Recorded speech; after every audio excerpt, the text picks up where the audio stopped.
Antilavado de Dinero nos complace en presentar el día de hoy a la doctora Mariela Parra.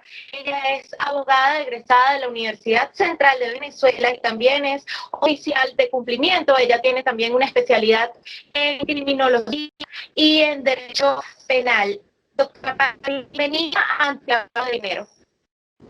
Muy buenos días, para mí es un grato placer poder compartir este espacio con ustedes y tratar de compartir un poquito de los conocimientos que he venido desarrollando a través de mi carrera profesional. Buenos días, ¿cómo estás?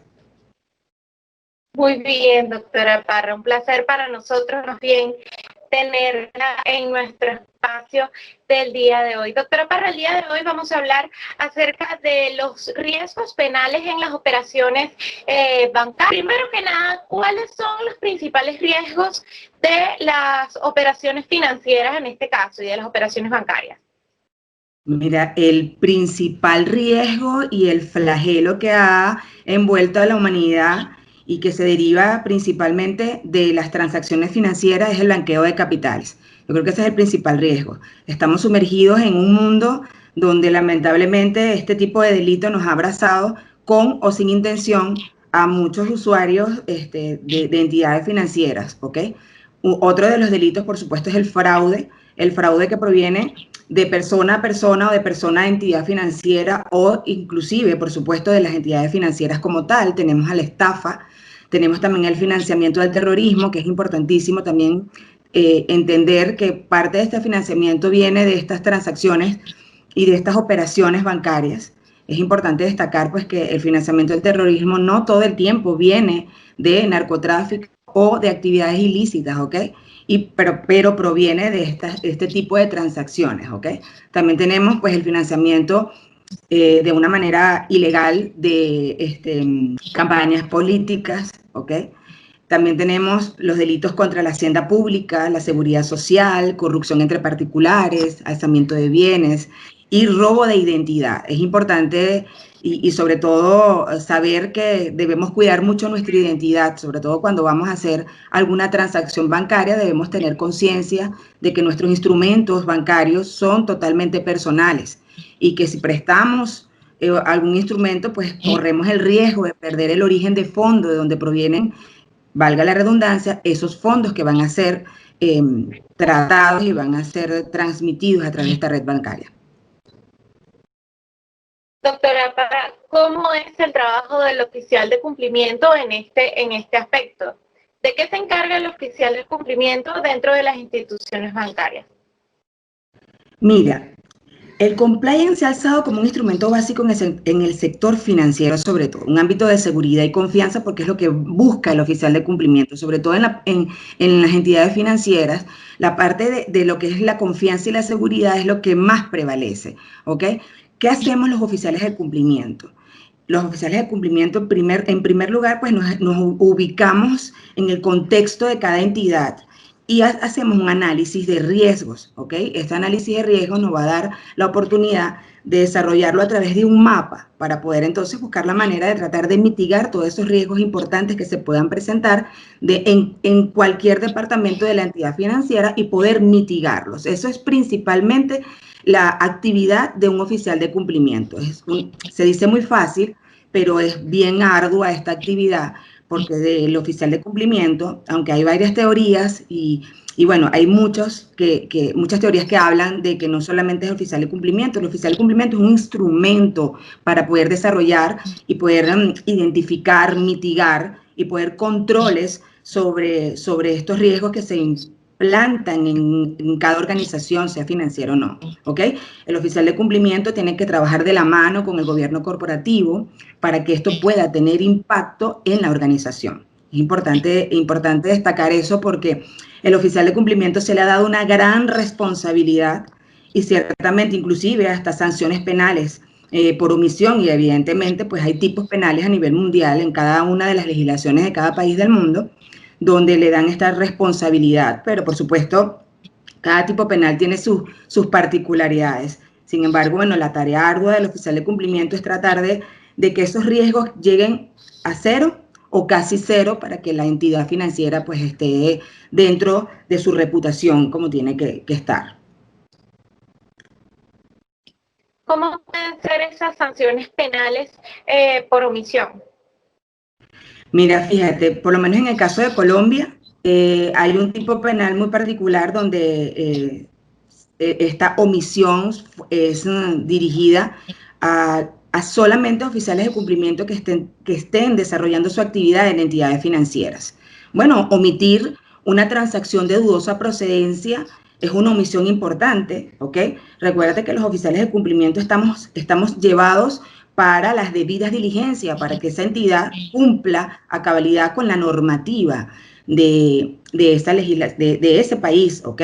El oficial de cumplimiento no solo tiene el deber de que se cumpla la normativa, sino también de culturizar a la organización de que el cumplimiento no simplemente sea solo cuestión de cumplimiento, sino conciencia en el cumplimiento. Es por eso que el oficial de cumplimiento y la tarea y la responsabilidad es ardua, y sus sanciones penales van a depender de la organización donde se desarrolla ese oficial de cumplimiento. Eso, y bueno, por supuesto, las omisiones al no informar al gobierno corporativo que estamos en presencia de operaciones donde el origen de fondo no está comprobable, eso es una perfecta omisión, ¿ok? Entonces, bueno, por supuesto, reviste responsabilidad penal y entra dentro de la categoría de los delitos por omisión. Doctora, ¿cómo son estas principales señales de alerta cuando a riesgo financiero se debe? O sea, ¿cuáles son estas principales señales de alerta que ustedes como oficiales de cumplimiento les dicen que hay algún riesgo penal en una operación bancaria? Bueno, principalmente cuando estamos en presencia de movimientos bancarios muy por encima del perfil de esa cuenta, ponle en los próximos 30 días. Generalmente cuando hay movimientos de sumas de dinero que van por encima de ese perfil, eso prende las alertas porque evidentemente es donde es llamado el cliente para que informe al departamento de cumplimiento del origen de esa transacción.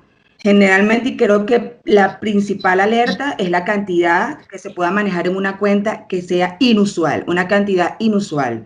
Una operación inusual prende las alertas de los oficiales de cumplimiento de manera impactante, porque de allí proviene, como sabemos, los límites que pueda tener cada cuenta y los límites de transacción que pueda tener en cada país, y evidentemente si una cuenta maneja una suma de dinero por debajo de esos estándares, entonces estamos en presencia de una actividad sospechosa.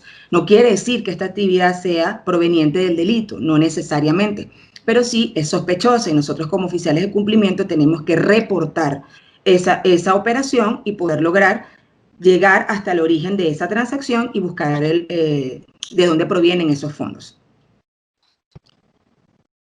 ¿Cuáles son los pasos que siguen los oficiales de cumplimiento una vez que ven este signo de alerta? O sea, una vez que dicen algo aquí está extraño, este dinero no es usual en este movimiento de esta cuenta, ¿qué hacen a partir de allí? ¿Cómo empiezan a tejer, si se quiere, los pasos para determinar si es dinero lícito o si por el contrario viene de alguna actividad asociada con fraudes, estafas, lavado de dinero, etcétera? Bueno, generalmente los oficiales de cumplimiento tienen un plan de lineamiento ante esas circunstancias. Elevan la transacción insegura o de dudosa procedencia al departamento de dirección de cumplimiento. Luego de que es analizado, generalmente esas operaciones, va a depender del país, pero generalmente el programa de cumplimiento tiene sus lineamientos para elevar al Consejo de Administración y al gobierno corporativo. En este caso, tienen que, el reporte del oficial de cumplimiento es sumamente importante para darle entonces seguimiento a través del Departamento de Seguridad. Generalmente, y cuando ellos pueden resolver de manera interna, bloquean los fondos, ¿okay? Bloquean la cuenta y emiten una alerta y es notificado el cuentaviente para que entonces proceda a llenar una cantidad de requisitos donde él determine y demuestre el origen de esa transacción. Generalmente eso se hace internamente en la entidad financiera. Dependiendo del caso, evidentemente, entonces se recurre a las autoridades judiciales a los fines de entablar una investigación muchísimo más profunda si no se logra el objetivo con el cumplimiento a través de los oficiales que pudiesen darle al programa de determinación de dónde provienen esos fondos. Llenados los requisitos, ya no por parte del oficial de cumplimiento queda, ya luego del reporte, luego de la investigación interna que se puede hacer, donde se evalúa si es una empresa, de dónde proviene la empresa, si tiene registro fiscal, si tiene cuenta en otros bancos, movimientos de esa cuenta. Generalmente eso pasa. Por lo menos aquí en Venezuela, con el tema de la devaluación del bolívar, eso evidentemente las entidades financieras quedaron en un atraso profundo sobre el aumento de las transacciones, el número de transacciones, y se ha visto con mucha frecuencia los bloqueos de capitales, productos de que evidentemente salen de la frecuencia o del estándar de movimientos. Ya sabemos que es por la devaluación de la moneda. Entonces, los bancos han tenido que aumentar sus límites de transacciones para que estas señales de alerta no se activen. Todos los bancos tienen un sistema integrado donde evidentemente cuando sale de esos apartes de cumplimiento, el sistema dispara las alertas, que es una herramienta estratégica que utiliza el departamento de cumplimiento para poder dar, valga la redundancia, cumplimiento a todo lo que es la parte de las transacciones y los orígenes de fondos.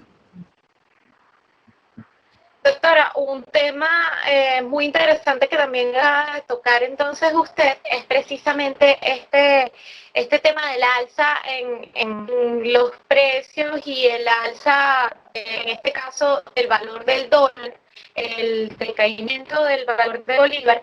¿Cómo hacen, por ejemplo, las instituciones venezolanas al ver que este mes quizás la transacción fue por 16 millones de bolívares, pero al mes siguiente la transacción es de 36 millones de bolívares y prácticamente es el mismo valor en cuanto al tema dólar, pero es muchísimo más en cuanto a bolívares? ¿Cómo hace el banco ante el modelo hiperinflacionario venezolano?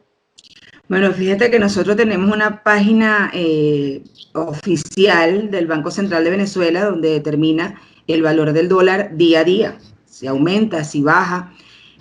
Las entidades bancarias se rigen por esa guía que tenemos a través del Banco Central de Venezuela y arduamente y diariamente tienen que ir trabajando sobre esos límites, ¿ok? Evidentemente, cuando estamos hablando de personas jurídicas, inclusive hasta las personas jurídicas en Venezuela tienen límites de transacción, así como a nivel mundial, pero en este caso, en virtud de la hiperinflación en la que estamos sometidos los venezolanos, las entidades bancarias tienen que trabajar a través de sus oficiales de cumplimiento para subir cada vez esos estándares porque es imposible mantener una cifra lineal, inclusive ni siquiera semanal. Hay señales de alerta, han llamado clientes que evidentemente le han bloqueado fondos, inclusive cuando hacen ventas en bolívares y que tienen que recibir bolívares en cuenta. Generalmente yo lo que les recomiendo es básicamente que informen al banco si van a recibir una cantidad de dinero que va por encima de los estándares. Informen a los funcionarios del bancario donde aperturaron su cuenta, con una llamada telefónica, en su defecto presentar la documentación para que se eviten este tipo de inconvenientes y no les estén bloqueando sus cuentas. Y eso también es a nivel internacional. Uno va a hacer una compra de una casa o sobre todo en la rama inmobiliaria que vaya a recibir fondos en cuentas internacionales que sean personales. Lo que se sugiere como oficial de cumplimiento es que informe cualquier transacción que vaya por encima del límite establecido en su cuenta para que no haya ningún tipo de inconveniente para el bloqueo o cualquier mal rato que pueda pasar con este bloqueo en sus cuentas. En el caso de Venezuela, entonces, podríamos decir que la hiperinflación incrementa los riesgos dentro del sistema financiero. Realmente sí, no solamente la hiperinflación, sino toda la situación en la que estamos envueltos los venezolanos. Fíjate tú que desde el punto de vista financiero y de transacciones financieras, no solamente está el tema de que corremos riesgo de estar implícitos en el tipo penal de lavado de dinero, sino también en temas de fraude y estafa. Creo que la estafa inclusive ha cogido un auge enorme y tremendo por el tema de la venta de dólares, de divisas, ¿ok? Entonces es importante informar a la colectividad. Inclusive yo fui víctima de esas estafas, ¿ok? Aún cumplimiento, pero no fui yo víctima de que a mí me estafaron, sino que utilizaron mi nombre para estafar a otras personas. Entonces, en virtud de esta circunstancia, pues me atrevo a dar estas recomendaciones como persona afectada y como oficial de cumplimiento, que realmente cada vez que vayamos a hacer una transacción financiera, sepamos el origen, o sea, sepamos el origen y a quién estamos transfiriendo, y no, sobre todo este tema de los WhatsApp y de la telemática que nos ha invadido, ¿ok? Sino hacer la transacción directa con la persona que va a recibir el dinero, porque ahí es donde viene este tipo penal de estafa que realmente ha sido y ha abrazado Venezuela y el mundo, porque han salido inclusive laboratorios de esta estafa en Dominicana, Colombia y países cercanos a Venezuela y por supuesto Venezuela. Entonces hay que tener mucho cuidado, tomando en cuenta de que las cuentas bancarias son personalísimas, no se pueden prestar a nadie, como bien lo decía al principio, perdemos la línea o la cadena del origen del fondo. Cuando nosotros prestamos nuestra cuenta, lo principal que perdemos es la cadena de origen de fondo. Entonces eso tenemos que cuidarlo muchísimo, porque bueno, vienen estos acontecimientos, yo creo que nadie quisiera pasar por esto. Eso es importante, es importantísimo tener en cuenta que las cuentas bancarias no se prestan. Doctora, agradecidos desde antilavadodedinero.com con este tiempo, con esta exposición que nos ha dado el día de hoy. De verdad, muchísimas gracias por su tiempo. Estábamos conversando con la doctora Mariela Parra. Ella es egresada de la Universidad Central de Venezuela, es venezolana, es especialista en Derecho Penal y también en Criminología, y además es oficial de cumplimiento. Muchísimas gracias por su tiempo. Gracias a ustedes, para mí fue un placer y bueno, estamos a la orden para cualquier otra entrevista. Un fuerte abrazo. Un feliz día.